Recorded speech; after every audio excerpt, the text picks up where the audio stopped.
nouvelle vidéo de livres. Ça fait un petit moment maintenant. Et donc du coup c'est mes lectures du mois de septembre. J'ai lu 2 romans, enfin 3 romans et un manga, dont un roman mi-manga. Donc voilà, donc je vais vous parler dans l'ordre de mes lectures comme d'habitude. Il y a du gore, il y a du mignon, il y a de l'aventure, il y a un peu de tout. J'avoue que j'ai été diversifiée ce mois-ci. Alors, tout d'abord on commence mes lectures avec le roman de Ace numéro 1. Voilà, c'est le premier tome. Voilà. Donc ça a une tête de manga et dedans c'est du texte en fait. Hein. Voilà. C'est un vrai livre en fait. C'est un vrai roman, c'est pas du tout genre la couverture fait vraiment manga mais c'est pas un manga. Voilà. Donc du coup je vais tout de suite vous lire le résumé qui est très court. Des années avant que Luffy ne prenne la mer, découvrez comment Ace s'est constitué son équipage et comment il a acquis les pouvoirs du pyrofruit. Alors c'est pas Ace qui... Ça va tomber. C'est pas Ace qui écrit le roman en fait tout simplement. Moi je m'attendais à ça. Donc Ace pour ceux qui connaissent pas c'est One Piece en fait. Hein. C'est le frère de Luffy qui est décédé à Marineford. Je suis désolée si vous n'êtes pas au courant mais vous avez beaucoup de retard. Je sais pas combien d'années on sait qu'il est décédé mais ça fait un moment. Du coup... Donc voilà, donc personnage iconique on va dire. Pas principal mais iconique. Donc du coup on parle indirectement de Luffy. J'ai cru que le porte était ouvert, j'ai paniqué. On parle indirectement de Luffy, parce que c'est son frangin. Donc du coup en fait on suit ça un homme qui écrit, voilà, c'est quelqu'un de son équipage. On ne sait, je sais plus son nom. C'est un homme masqué, mais je sais plus son nom. Et donc personne ne connaît son identité vraiment, donc je pense qu'on sait même pas son nom au final. Et donc ce monsieur écrit en fait tout simplement les aventures de Ace depuis le moment où il l'a rencontré. Donc il a été abandonné, il a échoué sur une île, machin et tout. Ace aussi, et à ce moment-là il n'avait pas encore son fou du démon. Ace veut lui parler, construire une embarcation, ça, le mec il veut pas s'associer, il est en mode non, on va te faire foutre, je ne veux pas. Donc du coup en fait on a un peu tout le traitement autour du pyrofruit, tout ça, parce qu'ils ont quand même faim, il y en a un qui trouve un fruit, bon, voilà. La découverte que il pourra plus nager, voilà. Un peu tout ce petit passage là, ça va très vite à lire. Hein. C'est pas épais comme bouquin, c'est écrit grand. Les pages sont pas très grosses, ouais, c'est écrit quand même relativement grand. Je vous les mets à l'envers comme ça vous pouvez pas lire. Il y a 176 pages, avec à la fin, vous voyez des petites pages comme ça là, de présentation, de croquis, voilà. Donc du coup voilà, donc ça présente tout son petit voyage, un petit peu, sa rencontre avec la marine, son refus de quelque chose que je ne dirais pas, la relation avec cette mise de la marine, enfin bref. Je crois que c'est lui le mec masqué, mais je suis pas sûre. Il n'y a pas d'image, donc c'est compliqué. Donc voilà. Et je sais qu'il est très dur à se procurer. J'avais voulu me le procurer avant les vacances d'été, j'avais pas trouvé. Je trouvais toujours le 2 en fait, le 1, pas trop. Et il est en 2 tomes en fait. Donc ça me saoulait parce que clairement, genre, je voulais le 1, moi, j'ai pas lu le début. Et c'est mon copain qui l'a trouvé sur internet. Je sais pas à quel prix il l'a trouvé, il m'a dit que c'était pas trop cher salé. Je sais pas à quel prix il l'a trouvé. Donc voilà, donc regardez sur internet, mais l'achetez pas si vous le voyez super cher. Enfin, vraiment, attendez qu'il soit approvisionné un peu partout.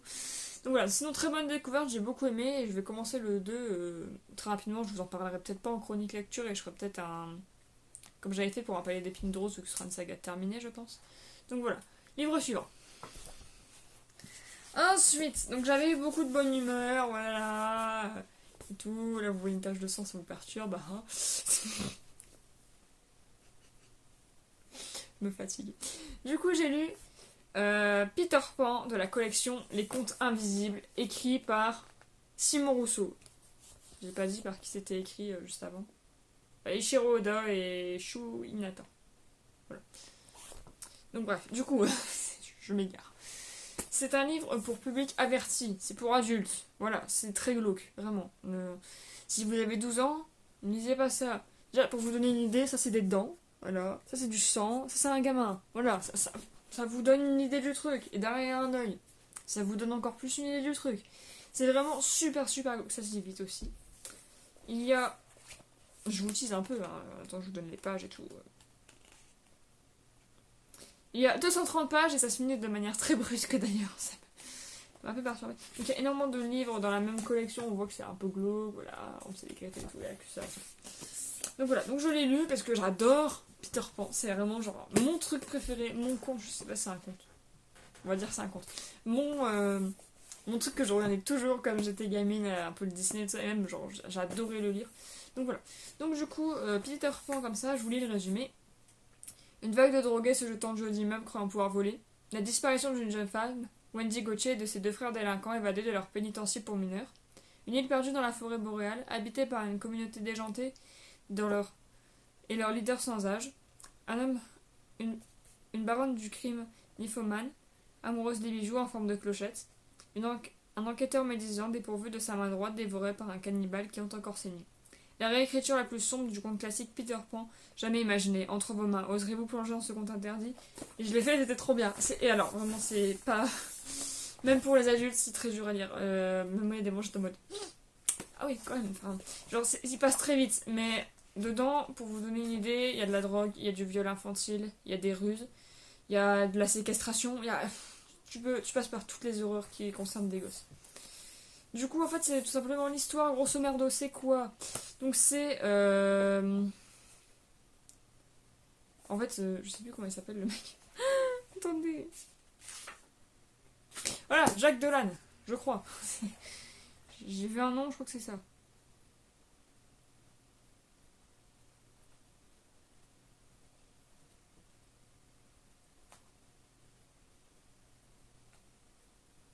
Ouais, c'est ça. Jacques Dolan. Donc, du coup, Jacques Donald, Jacques Donald.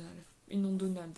C'est un enquêteur à la retraite, voilà, un ancien policier, qui s'est retiré après l'affaire d'un cannibale, qu'on appelle le crocodile, qui lui a mangé sa main droite pendant... C'est la main droite, hein. Ouais. Pendant qu'il l'a arrêté, voilà. Donc c'est un mec qui avait connu énormément de crimes, et du coup c'est un peu l'enquêteur un des plus connus, quoi. Et en fait ce monsieur, il papillonne un peu à droite à gauche, et une ancienne amante, qui pensait, elle pensait qu'il aimait vraiment, c'était juste pour du cul en fait déjà, bon. Lui envoie l'appel et lui dit ouais il faut que tu manges dans un café, c'est important, il faut que je te parle.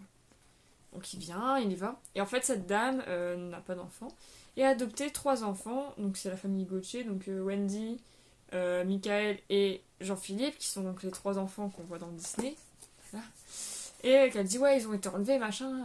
Et ces enfants étaient enceinte pénitentiaire. Donc du coup, le mec il trouve ça un peu chelou, il se dit ouais, attends, cocotte, calme-toi. Donc du coup, il va chercher, il va enquêter. En fait, c'est un détective privé. Il va enquêter pour retrouver les enfants. Il le retrouve, malheureusement un peu tard. Ils sont pas morts pour la plupart, mais un peu tard quand même.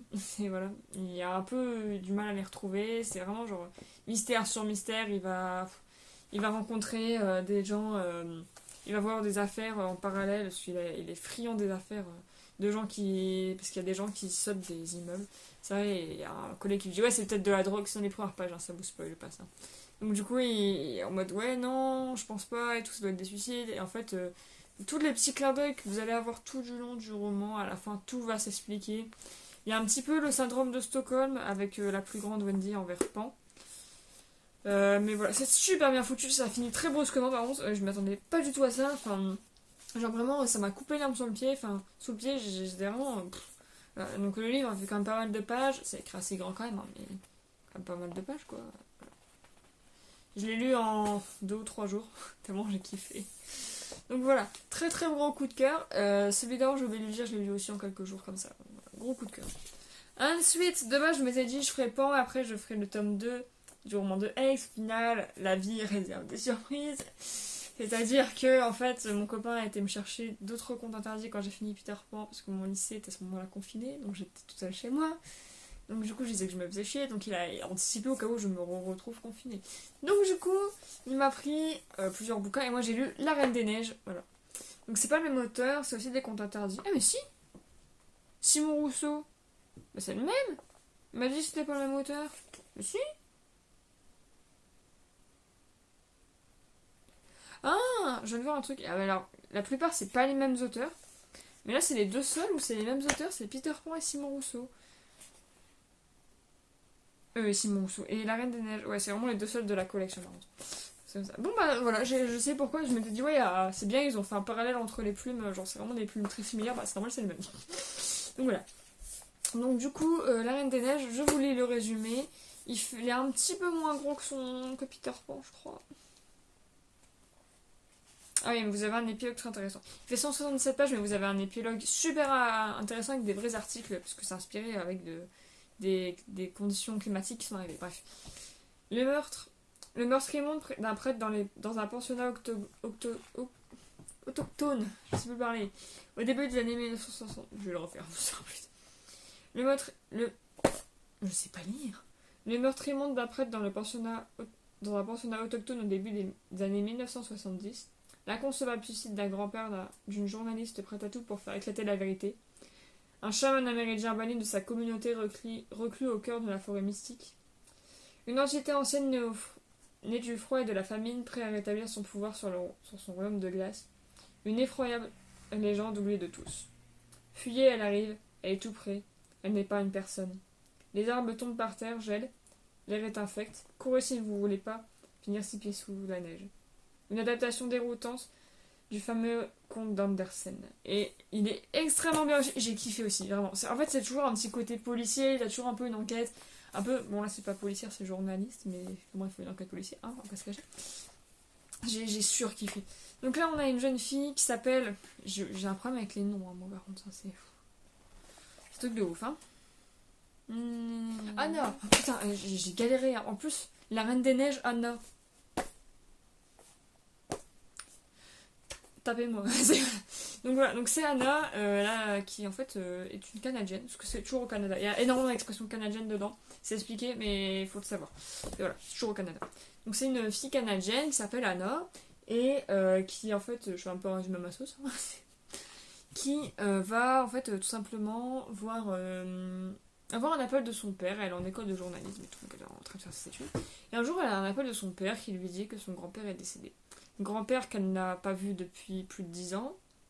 Forcément, elle se sent un peu coupable de ça. Elle habite loin. Le temps qu'elle arrive à l'enterrement, bon, bah, tout est déjà fini, il est déjà enterré, il est déjà. Voilà.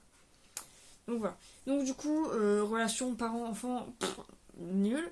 Et les grands-parents, bah, elle les a pas vus depuis longtemps. Du coup, elle va voir sa grand-mère, qui la repousse pas. Moi, je pensais clairement qu'elle lui dirait pas chier, sale gosse. Mais bon, non. Très gentille, sa grand-mère. Et du coup, bah, elle lui explique, elle parle un peu avec tout ça. Enfin bref. Quand tu retrouves sa grand-mère depuis 10 ans, quoi. Au soir, sa grand-mère va se coucher, elle aussi. Elle fait un cauchemar de ouf où elle est dans une forêt, elle court. Enfin, elle est dans une forêt, il y a un arbre coupé avec un cœur glacé dedans. C'est le tout début du bouquin, ça ne vous spoil rien. Et quand elle s'en approche, son grand-père lui crie de partir, de courir et de ne pas se retourner. Elle entend des bruits d'armes qui tombent, des tremblements comme si un géant courait derrière. Et elle se pétrifie et elle se réveille au moment où la chose va l'attraper. Voilà. Cauchemar d'enfant classique, on va dire. Mais là non, c'est pas un cauchemar d'enfant classique, on va dire. Donc du coup, elle se dit, oh, bizarre quand même. La veille, mémé, elle m'a dit qu'il s'était suicidé. Bah, je vais aller voir dans son atelier, même si c'est là qui est mort, pourquoi ne pas aller voir? Et elle tombe sur une boîte qui a été bougée très récemment, enfin une trappe avec une boîte dedans, avec des photos de son grand-père dans un pensionnat autochtone. Parce que son grand-père est un ancien prêtre, voilà. Donc c'est une période donc il est très peu fiable, on ne parle jamais, donc même sa grand-mère ne sait rien sur cette période. Et donc du coup, elle va enquêter avec le meilleur ami de son grand-père, Donald, afin de savoir ce qui s'est passé, parce que juste avant que son grand-père se suicide, et 2 jours d'avant, il n'était pas à la maison, un homme, un autochtone, était venu toquer à la porte, une personne assez vieille. Il avait parlé, il était devenu blanc, ils sont partis, et quand il est revenu, il a juste dit à sa femme qu'il aimait, désolé, et le lendemain, il était mort. Donc bon. Niveau ambiance, voilà. Puis bon, un suicide dégueulasse, je vais pas en parler parce que c'est dégueulasse de chez dégueulasse, mais vraiment, genre le truc, il peut pas faire pire le grand-père, quoi. Pour suicider, c'est vraiment la pire manière. Genre, c'est vraiment dégueulasse. Bref, il s'est charcuté tout seul, le pauvre. Il s'est vraiment charcuté dans tous les sens, c'est vraiment dégueulasse. Donc bref, un peu mystérieux, on va dire. Je suis en train de bouger dans tous les sens, ça me fait mal au doigt. Donc bon, donc, du coup, elle va enquêter avec son grand-père là-dessus. Elle va découvrir les secrets de son grand-père, donc on va avoir des passages dans le pensionnat, de dialogue, de choses comme ça. Et voilà, donc du coup, ça se finit très subitement aussi, tu t'attends vraiment pas à la fin. T'es en mode, genre, clairement, genre à la fin j'étais en mode, ah ok. Et là d'un coup, tu arrives à la fin et là tu fais, bon bah d'accord, voilà. C'était vraiment super bien. Mais du coup, à la fin, on a un petit épilogue, voilà. Et en fait, il se base sur certains trucs. Comme par exemple, il y a des références, on va dire, comme moi j'ai pas vu parce que je suis pas assez cultivée, mais on va dire que l'auteur il s'est inspiré par exemple d'un désastre écologique pire que celui de Las Vegas de 88, au Québec, enfin bref, genre vraiment, il s'est inspiré de super longs trucs. Il s'est inspiré, enfin en fait il a repris une légende algonquine. Enfin, vraiment il a fait un travail super intelligent, il y a toutes ces sources de trucs qui l'ont inspiré à la fin, c'est vraiment super super bien foutu. Donc pareil, il y a écrit quoi là? Attends, pour les plus jeunes. 18 ans. Faut avoir 18 ans pour le lire. Vraiment, moi je vais avoir 18 ans, ça va. Si vous êtes vraiment sensible, ne lisez pas ça, vous allez être traumatisé. Hein. Limite, en fait, c'est un peu policier horreur. C'est un peu moins violent, je dirais un peu moins violent quand même que celui-là. Celui-là, t'as du viol infantile, c'est plus des choses réelles. Il n'y a rien de magique là-dedans. C'est juste des gens dégueulasses, c'est tout. C'est voilà, des gens dégueulasses avec des enfants qui font que les gamins sont traumatisés et qu'après ils font de la merde, c'est tout. Ouais, ça, il y a de la drogue, enfin, vraiment, genre, les pires choses, en fait, les pires choses qui peuvent arriver à un gamin, c'est là-dedans, vraiment. Là, c'est plus fictif, c'est des monstres, c'est des. Il y a un peu de cannibalisme quand même, mais c'est avec des possessions, c'est pas réel, voilà, c'est des choses pas réelles. C'est plus un peu horreur fantastique, on va dire. Donc bon, il est peut-être un peu plus simple à lire que Peter Pan pour ça, mais vraiment super bien. Et t'as envie de savoir, même s'il parle d'horreur quand même, t'as envie de savoir. Voilà. Donc voilà, je recommande aussi. Alors vraiment, vous faites pas avoir parce que moi je les ai achetés à Cultura. Enfin, genre le premier j'avais acheté à Cultura, celui-là, bah, mon copain était acheté à Cultura, je sais aussi. Et en fait, ils sont tous au même prix, ils sont à 19,95 $ canadiens, mais il n'y a pas de prix affiché en euros. Donc je me disais, putain, bah mal, la taille du bouquin, quoi, ça fait mal. C'est un grand format, enfin c'est 15 balles. Ça me fait chier. Déjà celui-là, quand j'ai vu 19,95 $ canadiens, je connaissais pas la conversion, je me dis, ouais, ça fait mal au cul, hein, 20 balles, merde, hein. Et en fait, non, c'est du euro. Donc vous pouvez pas avoir comme moi. Et en dernier, petite dose de bonne humeur. J'ai lu le manga Métamorphose, tome 1. J'ai vraiment trop kiffé. Pareil, je l'avais acheté avant de partir en vacances, au final, bah, je l'ai lu. Là. Donc je vais tout de suite vous lire le résumé. Donc du coup, non, juste avant, c'est écrit par Kaori Sonari. Et c'est Kion Senei, la maison d'édition, et c'est pas Métamorphose, c'est BL Métamorphose. Bref, voilà. Alors, du coup, je vous laisse tout le résumé. Amitié et passion commune, quand le manga fait voler en éclats les murs de génération. À 75 ans, Yuki vit le quotidien bien réglé d'une grand-mère japonaise. Entre mots croisés et cours de calligraphie, en flânant un jour dans une librairie pour fuir la chaleur, elle craque pour un manga, intriguée par sa couverture chatoyante. Ce n'est qu'en rentrant chez elle que Yuki se rend compte qu'elle a fait l'acquisition d'une bande dessinée d'un genre bien particulier. Un boys love, une romance entre garçons. L'histoire pourrait s'arrêter là, mais contre toute attente, notre mamie tombe littéralement sous le charme de ce récit et n'a plus qu'une idée en tête, lire la suite. C'est la jeune Urara, apprentie libraire et accro à ce genre, qui va devenir la conseillère de la vieille dame dans la matière. Pour l'adolescente timide et complexée, qui vit sa passion dans ce secret, la rencontre avec Yuki va être un véritable déclic. Par-delà les générations, s'il n'y a pas beaucoup de points. Les deux fangirls vont s'ouvrir l'une à l'autre et découvrir les joies d'une amitié hors du commun. BL Métamorphose fait évoquer en éclat tous les a priori sur les seniors et les jeunes. Quand il s'agit de partager la même passion, l'âge importe peu. Ce récit touchant et drôle d'une justesse incroyable, est un véritable hymne. J'arrive pas à lire, c'est écrit trop psy. Hymne à l'échange intergénérationnel à mettre entre toutes les mains, même celle de sa grand-mère. C'est super bien foutu. Alors déjà, je vais vous montrer des dessins. C'est des dessins vraiment très simples. Bon, là, ça reprend déjà bien les types de dessins, mais c'est en noir et blanc forcément. Voilà. C'est vraiment des dessins très très simples. Il y a un style vraiment super simple. Je vais essayer de vous montrer d'autres endroits. Je sais que ça spoil pas quand même. Ouais, là, ça spoil pas. Voilà. Vraiment un style un peu brouillon limite. Vraiment super simple à ce niveau-là. Là, il y a la grand-mère qu'on voit bien. Voilà. Donc du coup, ça parle exactement du résumé, donc je vais pas en dire beaucoup plus, vraiment foncé. C'est vraiment une petite dose de bonne humeur entre la mamie qui, elle, se rend pas compte que ça peut être tabou de parler de sujets... c'est pas tabou, mais je veux dire, c'est quand même une grand-mère qui parle avec une adolescente. Les relations homosexuelles au Japon, je sais que c'est pas encore ça apparemment. Donc vraiment, genre, c'est vraiment le truc... La grand-mère qui est en mode oh mais moi je veux trop lire la suite et tout, et l'autre qui essaie de la conseiller, qui lui prête des mangas, qui se dit ah peut-être elle va être choquée, peut-être elle voudra plus me parler, enfin voilà, donc on a une belle amitié qui naît là-dessus, avec la petite Uraka qui est hyper timide, elle est trop mignonne. Elle est super timide cette petite, et du coup bah elle est vraiment renfermée sur elle-même, elle en parle à personne, c'est la première personne à qui elle en parle, même sa mère c'est même pas qu'elle dit ça, elle les cache, enfin.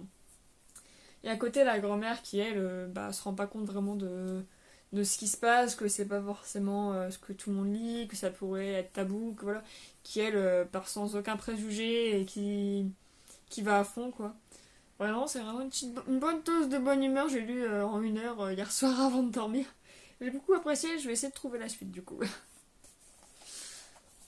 Bon voilà, j'ai terminé mes lectures du mois que je vous ai présentées. Il n'y a eu que 4 choses, mais je suis déjà à 21 minutes. Ça fait beaucoup. Hein. Je vais écouter quelque chose, mais quelques trucs, mais vraiment ça fait un plaisir monstre d'en parler. Et je me dis, ouais, 4 livres c'est pas beaucoup, mais d'un côté, c'est toujours mieux que rien. J'ai jamais lu autant en période scolaire, je pense. C'est vraiment très très rare que je lise énormément en période scolaire. En général, si je lis un livre, c'est déjà énorme sur le mois. Donc vraiment, ça me fait vraiment super du bien d'avoir pu lire tout ça. En tout cas, moi je vous fais plein de gros bisous. J'essaie de vous retrouver le mois prochain pour ça. Peut-être vous présenter, faire une vidéo où je vous présente cette collection là que je vous ai parlé, parce que j'ai encore 3 ou 4 livres derrière que j'ai pas lu, mais je vous présenterai bien. Et le tome 2 de One Piece que je vous présenterai certainement en chronique, plus chronique, parce que bah je pourrais pas vous dire grand chose dessus à part aller voir la chronique d'avant. Donc voilà. En tout cas, j'espère que cette vidéo elle t'aura plu. N'hésite pas à considérer de t'abonner à la chaîne, de mettre un petit pouce bleu et de la partager si ça t'a plu à la limite, pourquoi pas. Et à regarder les autres vidéos si ça peut t'intéresser. En tout cas, moi je vous dis à plus pour une prochaine vidéo. Ciao ciao tout le monde.